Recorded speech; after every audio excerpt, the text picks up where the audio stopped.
बिस्मिल्लाहिर्रहमानिर्रहीम। अस्सलाम वालेकुम। आज के दिन हम अपने नए लेक्चर का आगाज करते हैं। इसमें हमने पढ़ना है formation of anions. Formation of anions. आपने केटाइन के बारे में पढ़ लिया था, केटाइन के बारे में प्रैक्टिस भी की होगी, मैंने आपको होमवर्क भी दिया था। आज हम एनायंस के बारे में पढ़ने वाले हैं। एनायंस का मतलब होता है नेगेटिव आयन, यानी ऐसी स्पीशीज जिसमें नेगेटिव चार्ज एग्जिस्ट करता है। ठीक है। Formation of positive ion and negative ion, ऐसी स्पीशीज, ऐसे आयन जिन जो कि नेगेटिवली चार्ज हो, उन्हें हम कहते हैं एनायंस। सही। अब आपको मैंने बताया था कि जो इसके आखिर में एक इलेक्ट्रॉन हो, दो इलेक्ट्रॉन हो या तीन इलेक्ट्रॉन हो, वो इलेक्ट्रॉन लूज कर लेते हैं। यही बात मैंने लास्ट लेक्चर में आपसे की थी कि जिसके आखिर में एक इलेक्ट्रॉन होगा, दो इलेक्ट्रॉन होगा, तीन इलेक्ट्रॉन होगा, वो देते हैं। अब जिसके आखिर में, जिस एटम के आखिर में तीन से ज्यादा इलेक्ट्रॉन होंगे, यानी चार इलेक्ट्रॉन होंगे, पांच इलेक्ट्रॉन होंगे, छह इलेक्ट्रॉन होंगे, सात इलेक्ट्रॉन होंगे, उनकी कोशिश ये होगी कि वो इलेक्ट्रॉन एक्सेप्ट करेंगे। उनकी कोशिश ये होगी कि वो इलेक्ट्रॉन लेंगे। जब वो बाहर से एक एक्स्ट्रा इलेक्ट्रॉन लेंगे तो उन पर नेगेटिव चार्ज आ जाएगा। यानी जब वो बाहर से एक्स्ट्रा इलेक्ट्रॉन लेंगे तो उन पर नेगेटिव चार्ज आ जाएगा। जरा देखिए कैसे आता है। मैं यहाँ पे एक एटम बना रहा हूँ और मैं आपको इसकी प्रैक्टिस एग्जांपल भी करके दिखाता हूँ। फॉर एग्जांपल अगर आप बात करें फ्लोरीन की, किसकी? फ्लोरीन की। फ्लोरीन का एटॉमिक नंबर होता है F9। तो यहाँ पे मैं F लिख रहा हूँ। पहले शेल में दो इलेक्ट्रॉन, दूसरे शेल में एक, दो, तीन, चार, पांच, छ, सात। ठीक है, दो और सात, आखिर में एक इलेक्ट्रॉन बच गया। अब मुझे खुद बताइए कि क्या ये, अब इसके आखिर में 8 इलेक्ट्रॉन होने चाहिए। आपको पता भी है ना 2 8 8 रूल। मैंने आपको कहा था 2 8 8 रूल आपने याद कर लेना है कि पहले शेल में दो, दूसरे शेल में 8। दूसरे शेल में मैक्सिमम 8 इलेक्ट्रॉन आते हैं, तो इसके दूसरे शेल में 7 इलेक्ट्रॉन है, तो ये एक इलेक्ट्रॉन किसी और से ले लेगा। चले, इसको एक इलेक्ट्रॉन मैंने खुद दे दिया। जैसे ही मैंने इसको एक इलेक्ट्रॉन दिया, इसने वो इलेक्ट्रॉन ऐड कर दिया। ठीक है, और बन गया फ्लोराइड आयन। क्या बन गया? फ्लोरीन नहीं बल्कि फ्लोराइड आयन। ठीक है, ये इंशाल्लाह मैं इनके नाम भी आपको लिखवा दूंगा नेक्स्ट टेबल में। ठीक है, ये 1 2 3 4 5 6 7 और ये रहा फ्लोराइड। ठीक है, ये रहा, ये इसको मैं थोड़ा सा डॉट करके इसको करता हूँ। ये रहा आपका ये इलेक्ट्रॉन जो कि मैंने प्रोवाइड किया था। इस सारे के ऊपर चार्ज कौन सा आएगा? -1। जितने इलेक्ट्रॉन लेगा उतना ही चार्ज आएगा। ठीक है, बात समझ आ रही है? जितना ही इलेक्ट्रॉन लेगा, जितने ही इलेक्ट्रॉन लेगा, उतना ही इस पर जो है वो चार्ज माइनस आएगा। ठीक है, चलिए आगे चलते हैं। इस आयन को कहते हैं फ्लोराइड आयन। ठीक है, F-1 आयन। ठीक है, F-1 आयन भी इसे बोला जाता है। ये क्या है? ये केटायन है। ये तब बनता है जब एक न्यूट्रल एटम इलेक्ट्रॉन गेन करता है। कोई भी न्यूट्रल एटम जब इलेक्ट्रॉन गेन करेगा तो जो आयन बनेगा वो नेगेटिव आयन बनेगा, या एन आयन भी उसे कहते हैं। ठीक है, चलिए कौन कौन से एनायंस हैं जिनके बारे में हमने पढ़ना है। Discuss the formation of following ions. वो कौन से आयन हैं जो आप पढ़ेंगे? F-1 आयन पढ़ेंगे। अच्छा, उसके बाद Cl-1 आयन हम पढ़ेंगे, और हम पढ़ेंगे O-2 ion, S-2 ion, N-3 ion, C-4 ion. ये आयन्स हैं जिनको हमने स्टडी करना है। चलिए मैं ये वाला ड्रॉ करके दिखाता हूँ आपको। C-4 ion, carbide ion. ठीक है, अब देखिए कार्बन के पहले शेल में दो इलेक्ट्रॉन है। सॉरी, कार्बन के पहले शेल में दो इलेक्ट्रॉन इधर आ जाएंगे। दूसरे शेल में 1 2 3 4 इलेक्ट्रॉन होंगे। ठीक है, मैंने एक बात कही थी, मैंने कहा था जिसके आखिर में जिसके वैलेंस शेल में 4 इलेक्ट्रॉन हो, 5 इलेक्ट्रॉन हो, 6 इलेक्ट्रॉन हो या 7 इलेक्ट्रॉन हो। आसान अल्फाज में कि ग्रेटर देन 3 हो। किससे हो ये सारे के सारे किससे हैं? 3 से ग्रेटर हैं।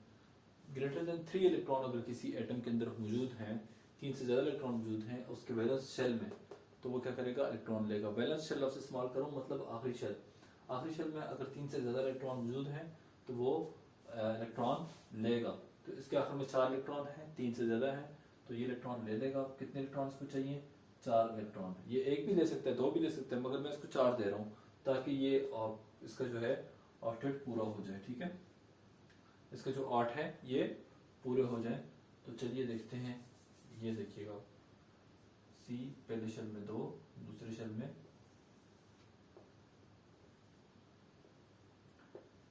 ये।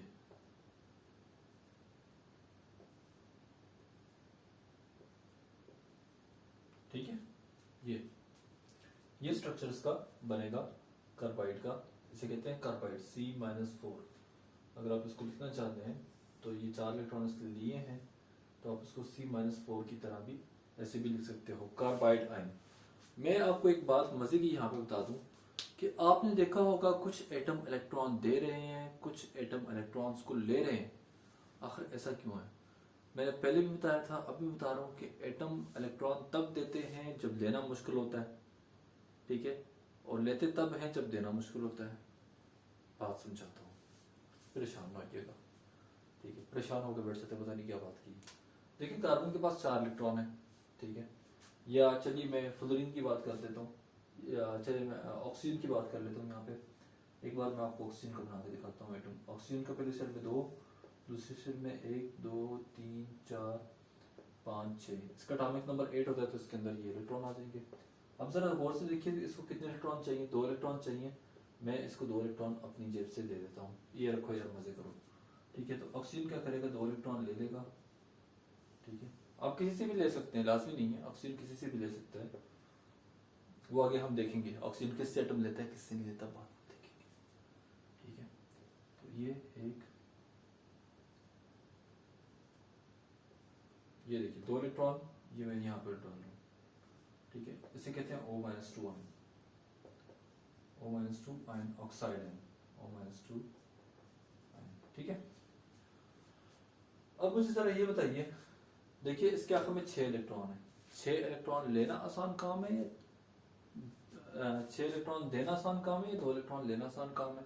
मैं यही बताने समझाने की कोशिश कर रहा हूँ कि भाई एक एटम इलेक्ट्रॉन क्यों देता है या क्यों लेता है। अब मुझे बताइए कि ये इलेक्ट्रॉन देता है क्यों नहीं है? देता है इसलिए नहीं क्योंकि 6 देना मुश्किल काम है, सॉरी 6 देना मुश्किल काम है। 6 अगर ये उठाकर दूसरे को दे देगा बेचारा, खुद क्या करेगा, ठीक है। और इससे 6 इलेक्ट्रॉन लेने के लिए जो अगला इलेक्ट्रॉन है उसके पास पैसे भी होने चाहिए।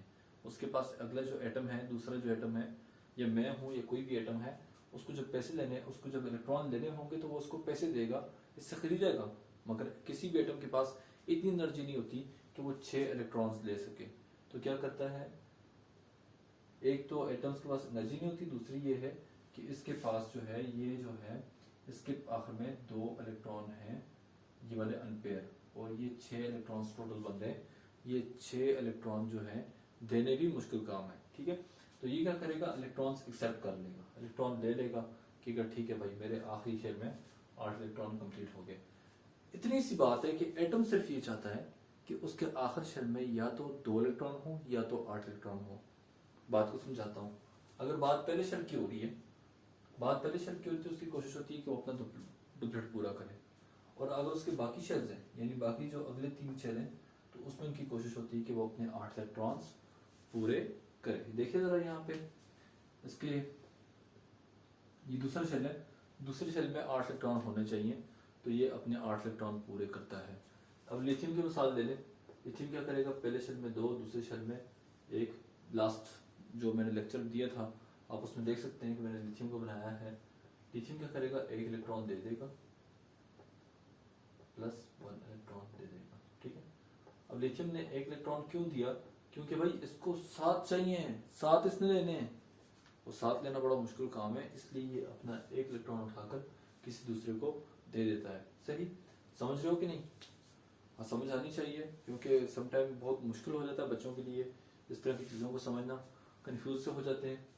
कुछ चीज़ें मैं आपको आउट ऑफ सिलेबस, आप कह सकते हैं कि आउट ऑफ आपकी बुक से पढ़ा रहा हूँ, मगर वो आउट ऑफ सिलेबस नहीं है, कंसेप्ट सारा यही है, ठीक है। आपने परेशान नहीं होना, बल्कि आपने इनको प्रैक्टिस करना है। ये वो तरीके हैं, ये वो बातें मैं आपको बता रहा हूँ जो कि 9th में मुझे भी मेरे भी काम आई थी। ठीक है, ये वो बातें हैं जिनकी वजह से मैं 9th में केमिस्ट्री अच्छे तरीके से पास की थी। मुझे केमिस्ट्री बहुत बुरी लगती थी वैसे। चलिए, खैर, तो यानी ये आपके पास, आपको ये कंसेप्ट पता होना चाहिए। दोबारा से मैं रिकॉल कर रहा हूँ। रिकॉल में क्या करने लगा हूँ, देख लीजिए जरा, कि आपको कैसे पता चलेगा कि कौन सा एटम इलेक्ट्रॉन देगा और कौन सा एटम इलेक्ट्रॉन देगा। आसान सी बात है, सिर्फ आसान सी बात है, ज्यादा परेशानियों में घुसने की जरूरत नहीं है। बहुत आसान सी बात मैं आपको बता देता हूँ। जिसके आखिर में 1 इलेक्ट्रॉन हो या 2 इलेक्ट्रॉन हो या 3 इलेक्ट्रॉन हो, वो इलेक्ट्रॉन क्या करेगा, देगा। क्या करेगा, देगा, लूज करेगा। ठीक है, और जिसके आखिर में 4 इलेक्ट्रॉन हो या 5 इलेक्ट्रॉन हो या 6 इलेक्ट्रॉन हो या फिर 7 इलेक्ट्रॉन हो, वो क्या करेगा, वो इलेक्ट्रॉन लेगा। ठीक है, अगर 4 इलेक्ट्रॉन है तो ये 4 इलेक्ट्रॉन ले लेगा, 5 है तो ये 3 इलेक्ट्रॉन लेगा। 5 और 3 8 होते हैं। ठीक है, कोशिश इसकी होती है कि 8 इलेक्ट्रॉन करे। जिसके आखिर में 6 होंगे वो 2 इलेक्ट्रॉन लेगा, और जिसके आखिर में 7 होते हैं वो कितने लेगा, 1 इलेक्ट्रॉन ले लेगा। सही। अगर आप इसको याद नहीं भी करते हो तो कोई परेशानी वाली बात नहीं है। ठीक है,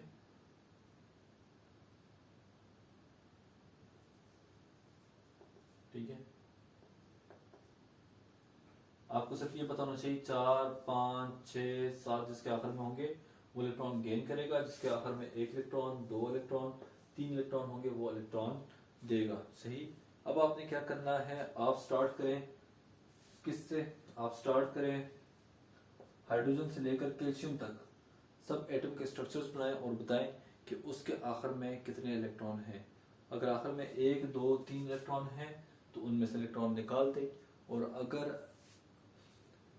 3 से ज्यादा इलेक्ट्रॉन है, 4 या 5 या 6 इलेक्ट्रॉन है या 7 इलेक्ट्रॉन है वैलेंस शेल में, तो उनके अंदर इलेक्ट्रॉन डालकर उनके आखिरी ऑर्बिट को पूरा करें। आखिरी ऑर्बिट को पूरा करने से मुराद ये है कि उनके आखिर में 8 इलेक्ट्रॉन्स होने चाहिए। सही। अच्छा, हाइड्रोजन को छोड़ दें आप, क्योंकि हाइड्रोजन का केस थोड़ा सा डिफरेंट है। एक बात याद रखना, एक्सेप्शन है। हाइड्रोजन एक्सेप्शन में आप बेरिलियम से आगे ट्राई करें। ठीक है,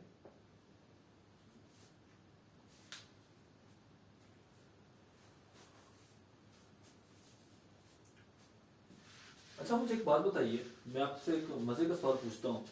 आप हीलियम के एटम बनाइए और नियॉन के एटम बनाइए और आर्गन का एटम बनाइए। ठीक है, और मुझे ये बताइए कि ये कितने इलेक्ट्रॉन लेंगे और कितने इलेक्ट्रॉन देंगे। मैं बताता चलूं कि इसके आखिर में 2 इलेक्ट्रॉन होते हैं जो कि फिल होते हैं। ठीक है, इसके आखिर में 8 इलेक्ट्रॉन होंगे। पहला शेल इसका होता है वैसे। ठीक है, इसका पहला शेल इसका बैलेंस शेल होता है। ठीक है, तो इसके आखिर में 2 इलेक्ट्रॉन है, इसके आखिर में 8 इलेक्ट्रॉन है, इसके आखिर में भी 8 इलेक्ट्रॉन पूरे होते हैं। तो क्या ये इलेक्ट्रॉन देगा या देगा। मैंने कहा था 3 4 5 6 7, सॉरी 4 5 6 7 जिसके पास होंगे वो इलेक्ट्रॉन लेगा। 8 वाले की तो मैंने बात ही नहीं की थी। तो ये इलेक्ट्रॉन लेता भी नहीं है, ये इलेक्ट्रॉन देता भी नहीं है। आप देखिए क्यों नहीं देता, इसके स्ट्रक्चर बनाइए जरा, फिर इसके ऊपर एक डिस्कशन करें, अपने आप से डिस्कशन करें कि आपको क्या इससे कुछ समझ आ रही कि नहीं आ रही। ठीक है, फिर अगर कोई प्रॉब्लम हो, कोई क्वेश्चन हो, आप ज़रूर जो है कमेंट में पूछिए, ताकि मुझे भी पता चले कि मैं कैसा जो है आपको समझा पा रहा हूँ कि नहीं। क्योंकि ठीक है, थैंक यू सो मच, अल्लाह हाफिज़।